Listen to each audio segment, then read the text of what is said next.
dia Esaú retorna de uma caçada frustrada, faminto, exausto e desfalecendo no calor do deserto. Ele olha para o prato de lentilhas vermelhas que Jacó havia preparado e exige comida. Jacó, movido pelo desejo ardente daquilo que era eterno e espiritual, faz a sua jogada nos bastidores. Vende-me hoje a tua primogenitura.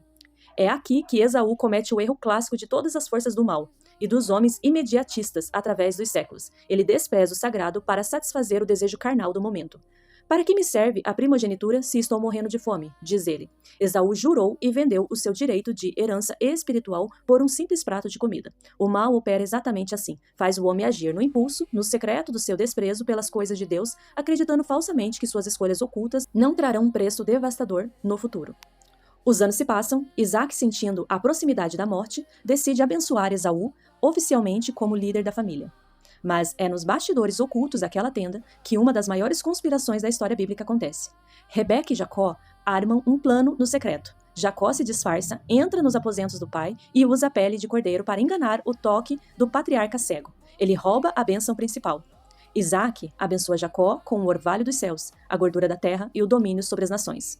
Quando Esaú retorna do campo e descobre o engano, o seu choro de frustração se transforma instantaneamente em um ódio mortal. Nos bastidores escuros da sua mente, Esaú decreta o seu plano secreto. Chegarão os dias de luto por meu pai, e matarei Jacó, meu irmão. O espírito vingativo de Caim ressurge na terra. Para salvar a vida, Jacó é obrigado a fugir às pressas para o deserto, iniciando décadas de um exílio doloroso. Esaú se estabelece nas montanhas rochosas de Seir e torna-se o pai dos Edomitas, a nação de Edom, cujo nome significa vermelho. Jacó, após 20 anos de provação e trabalho duro, tem o seu caráter e sua identidade moldados pelo Deus Altíssimo na icônica noite em que luta com um anjo no Val de Jaboque.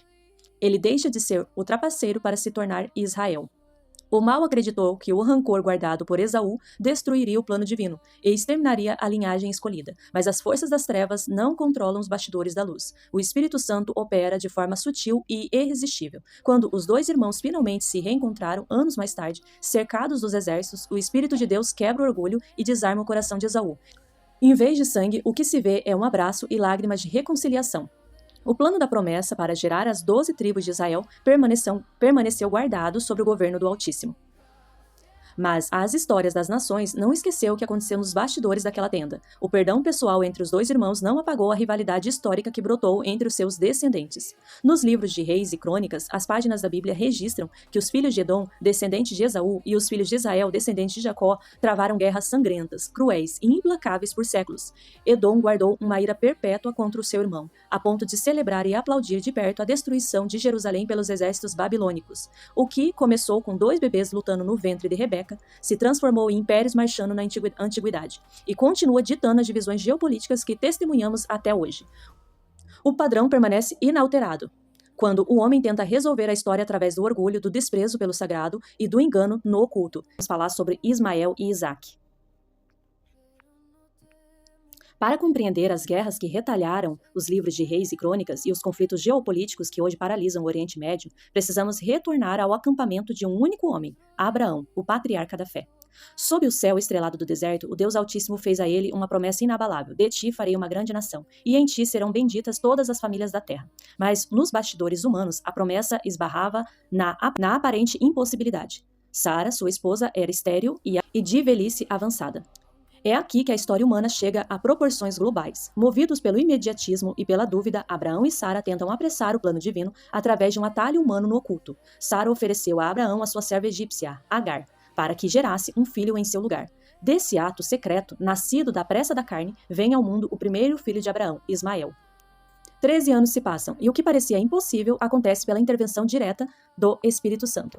Deus cumpre a sua palavra no tempo perfeito. Sara concebe na velhice e dá à luz Isaque, o legítimo filho da promessa. Com o nascimento de Isaque, os bastidores do acampamento de Abraão se tornam um campo de batalha psicológico e espiritual. No dia da festa de desmame de Isaque, Sara flagra Ismael zombando e ridicularizando o irmão mais novo. O espírito de rivalidade que outrora destruiu Caim e que atormentaria Jacó e Esaú se manifesta novamente. Sara exige uma decisão drástica de Abraão: deite fora essa serva e o seu filho, porque o filho desta serva não herdará com o meu filho, com Isaque. A dor rasga o coração do patriarca, mas o Deus Altíssimo desce e chancela a separação, revelando o destino dos dois meninos. Por Isaque será chamada a tua descendência, mas também do filho da serva farei uma grande nação, porquanto é tua semente. Agar e Ismael são enviados para o deserto. Quando a água acaba e a morte parece certa, o Espírito Santo ouve o choro do rapaz. Um anjo de Deus brada dos céus, salva suas vidas e dita profecia sobre a natureza de Ismael e da sua linhagem futura.